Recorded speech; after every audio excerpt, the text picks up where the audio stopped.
হাজার বছর ধরে আমি পথ হাঁটিতেছি পৃথিবীর পথে, সিংহল সমুদ্র থেকে নিশীথের অন্ধকারে মালয় সাগরে।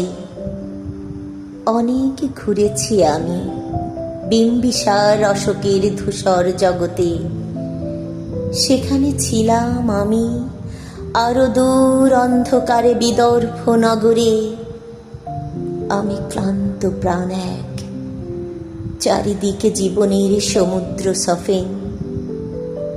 আমারে দুদণ্ড শান্তি দিয়েছিল নাটোরের বনলতা সেন। চুল তার কবেকার অন্ধকার বিদিশার নেশা, মুক্তার শ্রাবস্তির কারুকার্য।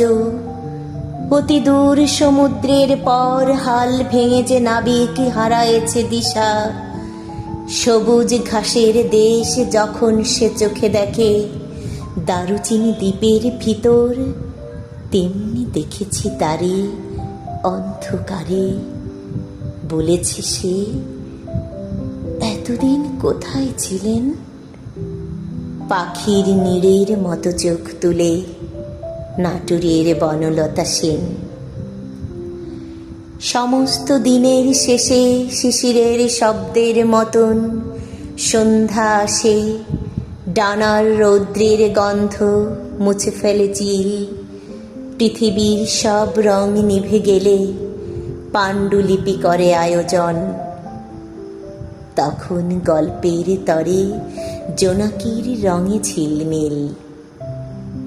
সব পাখি ঘরে আসে, সব নদী ফুরায়, এ জীবনের সব লেনদেন। থাকে শুধু অন্ধকার মুখোমুখি বসিবার বনলতা সেন।